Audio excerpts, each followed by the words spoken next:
toutes et à tous et bienvenue dans la suite de cette exploration dans le monde du théâtre. Aujourd'hui, nous allons nous intéresser à cette discipline d'un point de vue plus technique.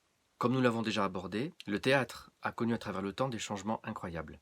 Non seulement parce qu'il est indispensable à l'hygiène émotionnelle qu'il inspire au public, mais surtout pour les questionnements qu'il soulève au niveau politique, social, humain et métaphysique.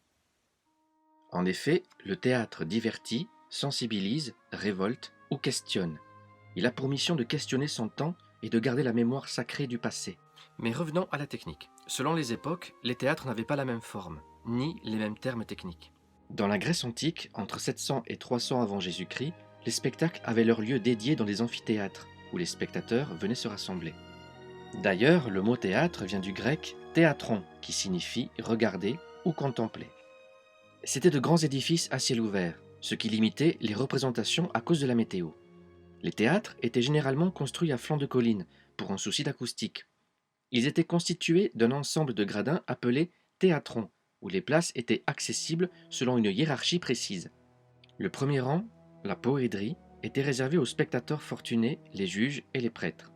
Les diasomata formaient des couloirs concentriques séparant les paliers et les escaliers appelés climaques facilitaient l'accès aux sièges tout en partageant les différents secteurs appelés kerkides.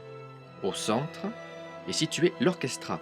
Là se plaçaient les danseurs, les chanteurs, les musiciens et le chœur pour accompagner les acteurs. Au milieu se trouvait parfois un autel réservé au sacrifice qu'on appelait la timélée. Le dispositif scénique comprenait deux parties, la skéné, sorte de bâtisse qui servait de coulisse, et le proskénion, qui était une estrade surélevée servant de scène pour les acteurs, et ses extrémités à gauche et à droite se nommaient paraskénia. Enfin, pour finir, il y avait les deux parodos, qui étaient de longs couloirs de chaque côté de la skéné, qui en permettaient l'accès. Les Romains avaient aussi leur propre amphithéâtre, mais ils étaient différents à quelques détails près. Par exemple, ils étaient généralement construits sur un terrain plat et non contre une colline, même s'il y en a eu. Le proskénion était plus bas, mais la skéné formait un mur beaucoup plus haut. Mais passons. Au Moyen Âge, les manifestations théâtrales avaient souvent lieu pendant les fêtes religieuses ou profanes. Elles se passaient dans les églises ou en plein air sur les places publiques. Il y avait peu, voire aucun édifice réservé pour le théâtre. Loin du théâtre grec ou romain, le théâtre médiéval ne perpétuait pas la mémoire d'un art ancestral. Il servait à diffuser les paroles de la Bible avec l'objectif d'instruire. À cette époque, il n'y avait aucun véritable artiste reconnu. Les représentations se distinguaient par les mystères, orthographiés mystère, qui voulait dire cérémonie.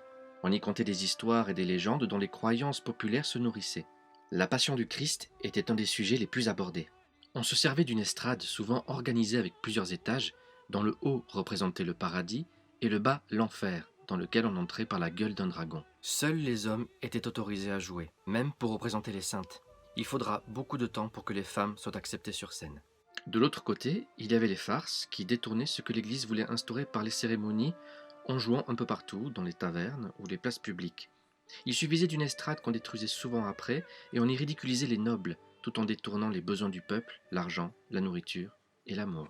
Il y avait également d'autres genres, comme les fabliaux, petites histoires simples et amusantes, les sottis, genre de pièces politiques, et le mime. La période de la Renaissance se débarrasse du théâtre médiéval. On parle de rupture pour ressusciter le théâtre antique. Je vous parlais des sottis précédemment. Ce genre qui critiquait la politique a été complètement éradiqué, afin que les souverains reprennent le contrôle sur le divertissement populaire. L'Église se débarrasse aussi des mystères, préférant les doctes aux acteurs. Il faudra attendre aux environs du XVIIe siècle pour que le métier de comédien revienne, malgré les réticences persistantes de l'Église. Il y a d'un côté la tragédie et de l'autre la comédie. Il faut respecter les trois unités, le temps, le lieu et l'action. Voir la première vidéo. La tragédie doit respecter la bienséance avec un langage noble et soutenu, sans aucune familiarité comique. Le sujet est puisé dans l'histoire, les légendes ou la Bible. Les héros doivent être de rang élevé et la tragédie doit contenir 5 actes. Et en vers, s'il vous plaît.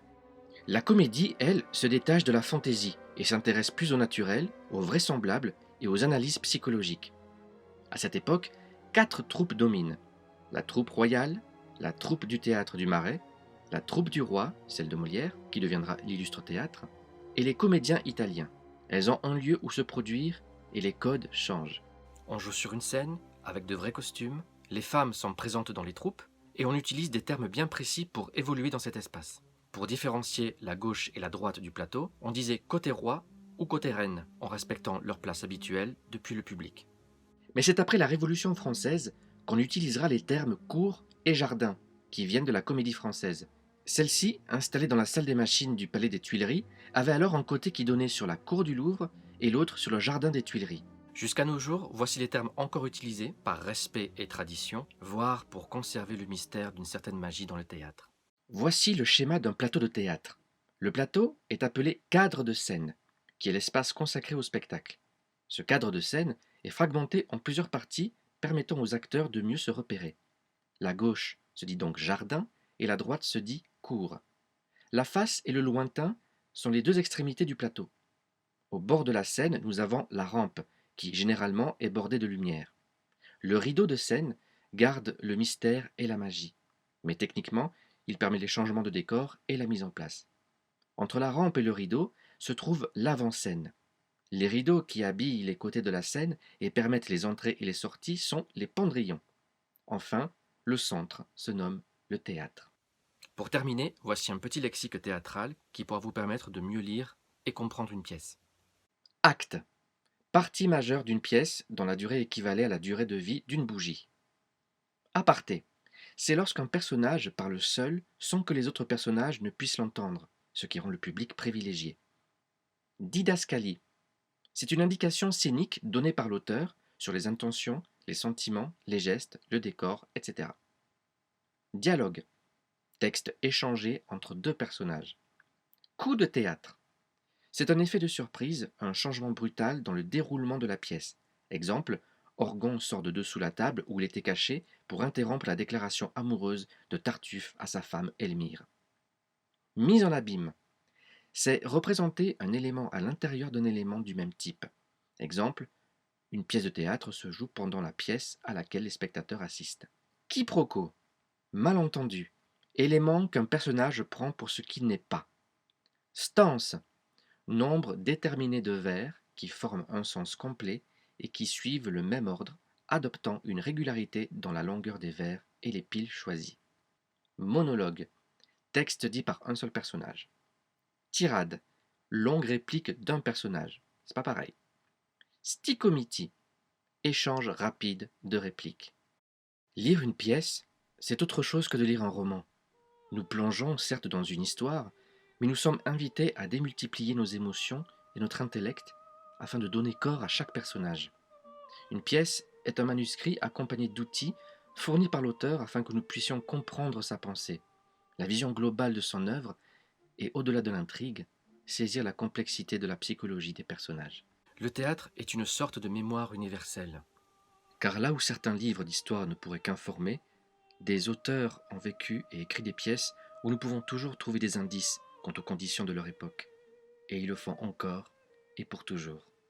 J'espère que ces quelques informations vous permettront d'aborder une pièce différemment, et peut-être que vous aurez envie de les lire à haute voix pour vous tester. En tout cas, je vous y invite. Prenez soin de vous.